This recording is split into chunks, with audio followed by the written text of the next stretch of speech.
late 70s and early 80s were a hard time for car manufacturers, with the US EPA and DOT making ever stricter regulations kill the raw power and modify the beauty of the car's body with new bumper regulations in order to conform. But innovation always prevails, and in 1982, Ferrari released the latest variation of the very successful 308 lineup, the QV. The Ferrari 308 was far too successful and important for the company to simply give up selling it in America, so they had to find a way around the US EPA's attempt to rein in emissions. The solution at first was fuel injection, which started in 1980. The downside was a massive drop in power from roughly 250 horsepower to just over 200. And while still beautiful, the drop in power was a massive deterrent to potential buyers. So Ferrari went back to the drawing board and in late 1982 released the 308 QV. The main change from the injected 308 it succeeded were the 4 valves per cylinder, which is where it got its name, quatrovalve. This change pushed output back up to 240 horsepower, restoring the performance lost to the emissions control equipment. The 308s are all fairly similar in design, but one of the big visual differences between the earlier 308s and the quatrovalve is right here in the front on the hood, the slim louvers right here. So you can initially look at a 308, and if you see the slim louvers, you can tell that it's a QV. Now, visually you could tell the difference, but it's also there for more airflow to get more air to the radiator, which helps prevent any overheating issues. Another thing about this specific 308 and 308s in general, the US and Euro models after the DOT regulations came out with the bumpers have a huge visual difference. So this is a Euro model, and on US models, they have these big kind of clunky bumpers.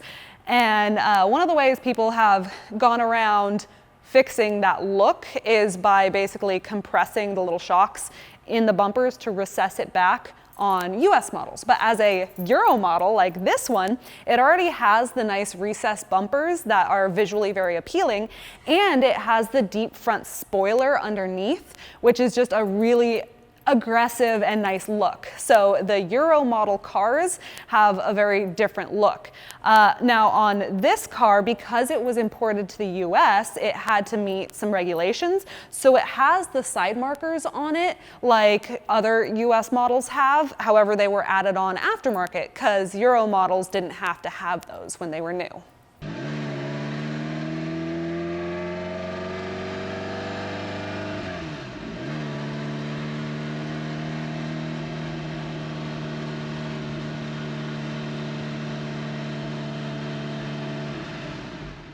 Today, people understand, car guys really truly grasp the concept of the bigger your contact patch of rubber to the ground, the better your grip's gonna be. However, back in the day, that wasn't always the running theory. So a lot of times tires were a little undersized for the amount of power a car had.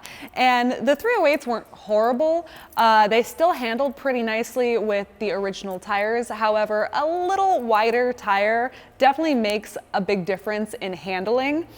So this specific 308 does have the wider aftermarket tires on the car now. However, it still does come with the original wheels and tires. So you get the best of both worlds, because you have the original just in case you want to go to a car show and you want a very original car, you have that option. But if you want to really drive your car, this car has about 40,000 kilometers on it, so it's a good, I mean, it's a very nice car in very good condition. But when you get those cars that have like a couple thousand miles, it's like you never even want to drive them. So the size of the tire doesn't make the biggest difference in the world. But when you have a car like this that is meant to be driven, then having these slightly wider tires just makes it a more comfortable driving experience, and it helps with maintenance in the future because the wider tires and this size tire is a lot easier to find. So if you're driving the car, then it's easier to find replacements, it's cheaper to find replacements, and you still have the original for in case you want to take it to some concourse. So, you kind of get the best of both worlds. I've always really loved the 308's interiors. I think that they are a very timeless look, and they're just dripping in leather and luxury. But even more than that, they're actually really comfortable. So for me, I'm not that tall, so I fit in most cars no problem. However, this car is actually really well suited for a tall person. And I have a roommate who is 6'7", so I always, play a game, does tall man fit in little Italian car? So I put him in the 328 GTB we just sold, and he didn't fit at all. His knees were up in the steering wheel, and he couldn't really hit the clutch properly. It was just too jammed up for him. So when I had him sit in this car, I was thinking, I already know he's not going to fit and it's not going to work. So he sits in the car and he looks at me and goes, I could drive this. And I was like, no kidding, because I don't know why he didn't fit in the 328 GTB, but he fits in this 308 GTB just fine. But he does. So good news, if you are 6'7", then you too can own a 308 GTB and drive it without an issue, which I thought was just hilarious, but pretty cool. Another thing that this car has an advantage over earlier 308s is the shift lever. The shift arm is actually a bit longer than the earlier cars. And being longer, it gives you a little more leverage, so it's just a smoother shift and easier to drive. So this car is really quite comfortable to drive. So I just picked this car up from the shop, and it was having the rear main seal done because we noticed a slight leak, so that was taken care of. This car is fully serviced and had everything that needs done taken care of. I mean, it had the belts, it had the seals, it had the valve cover seals, a gasket. So everything's done in this car, which is awesome. And I was doing a little looking into the history, compiling it together, and I noticed that in 2001 it showed that there was, all it said was damage exceeding $1,000. And I'm like, okay, what is this? And the owner didn't know anything about it, so I hunted down the guy who owned the car back in 2001, and I spoke with him, and he said that in a parking lot, a little old lady hit him in the right front tire, and the only damage was he had to replace the wheel and the bearing. And so, like, all right, I don't have a reason to disbelieve him, but we don't have photos or anything. So we put the car on a rack, and I looked at it, my husband, who's a mechanic, looked at it, my dad, who's been in the business 50 years, looked at it, did not notice any kind of damage. And then we also had the mechanic who just did the service look at it, and he did not notice any kind of damage. So it is my belief that the guy was telling the truth, and the only damage was to the wheel and bearing. And the way the car drives and everything, it makes sense because it doesn't drive like there was any damage to the car. This car drives amazing. It shifts smooth, it produces lots of power, it sounds amazing. And now that the services are all done and complete, it's the kind of car where you can drive with an easy mind, not having to worry about future issues popping up because it's been fully sorted through, and it's just overall a really nice car. The 308 was so successful for Ferrari. They basically made 7 different variations. So the very first cars were fiberglass bodied cars, and they were all GTBs. Then came the steel bodied carbureted GTB and GTS. Then in 1980 was the injected GTB and GTS, and then came the QV GTB and GTS. So out of the 7, there were about 12,000 cars made in total. And of that, this is a 308 QV GTB. And of the 12,000, there were 748 of the 308 QV GTBs made, making them very rare out of the lineup of the 308 series. And the engines in these cars were so successful that they actually continued the QV into the 328s. They also had an improved engine management system over earlier cars, and the engine management system on these cars, it's pre-electronics and computers to where it's a much more analog system, meaning there's a lot less that goes wrong all the time. So as far as Ferraris go, they're fairly bulletproof systems, which makes them a lot lower on maintenance than some other cars. We've had like 612s and 599s where they're all computer and the dash goes out on those, not all the time, but that's one of the things that happens in those newer models. And when that happens, you're looking at many thousands of dollars to send the whole dash out to a specialist and have it fixed because the computers just go out.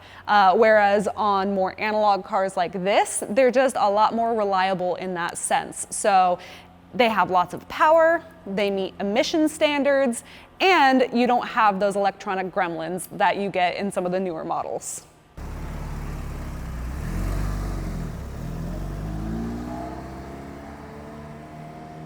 This 308 was sold new by Crepaldi in 1983 in Italy.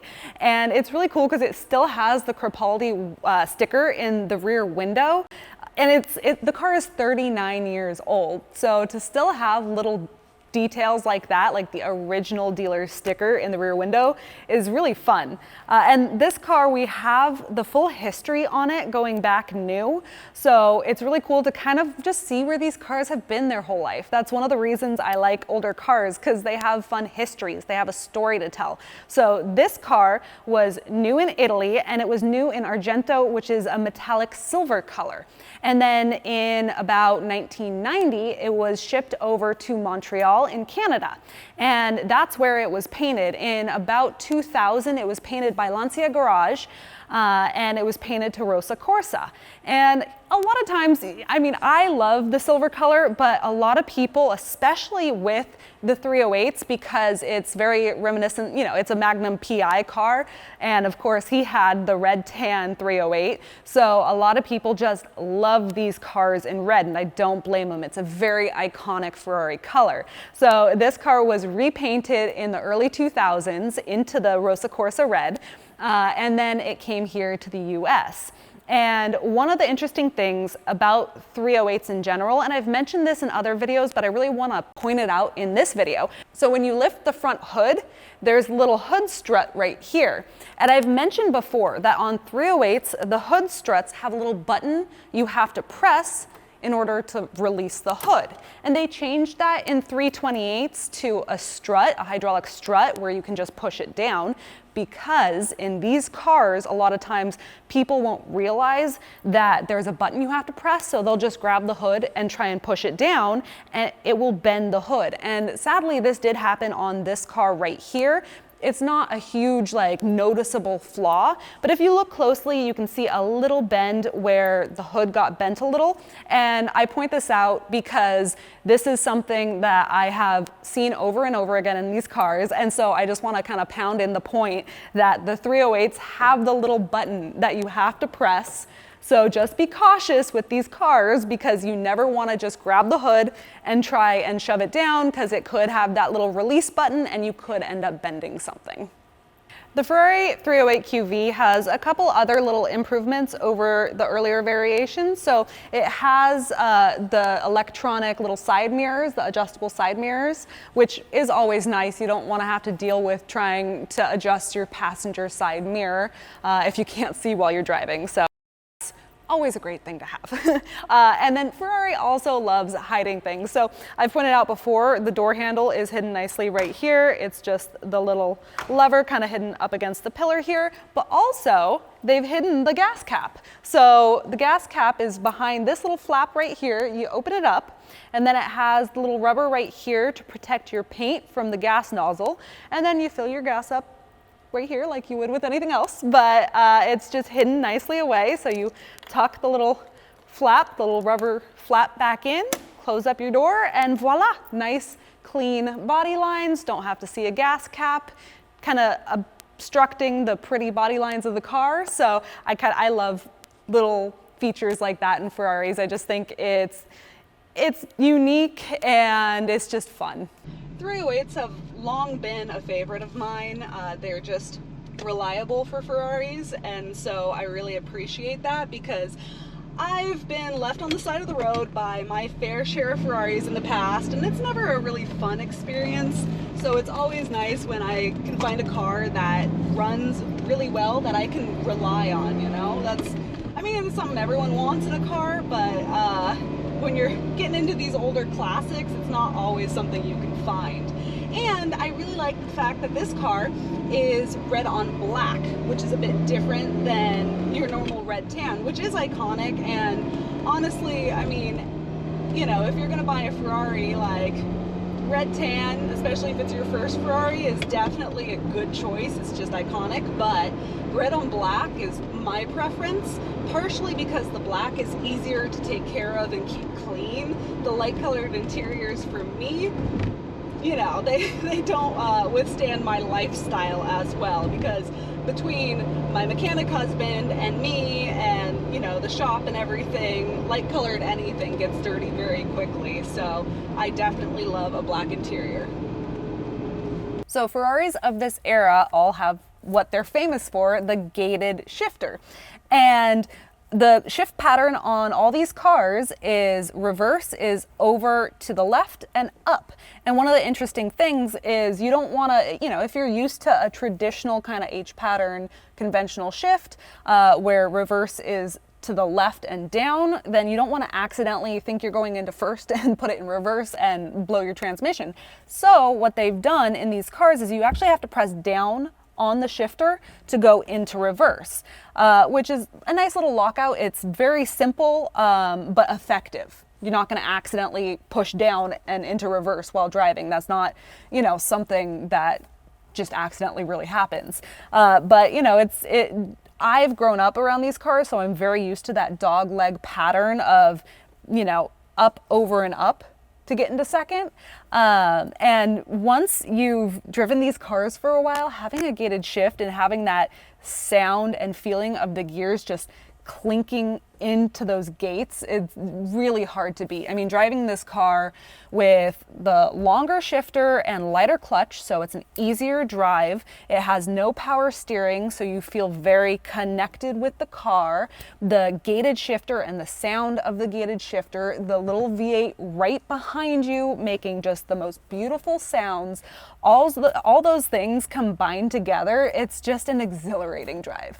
Whether a 328 would be your first Ferrari or just an addition to your stable, it's always a really great option for a lot of reasons. And a lot of them I've gone over before, but I mean, just the drivability, the reliability compared to other Ferraris, the ease of finding parts, again, compared to other Ferraris.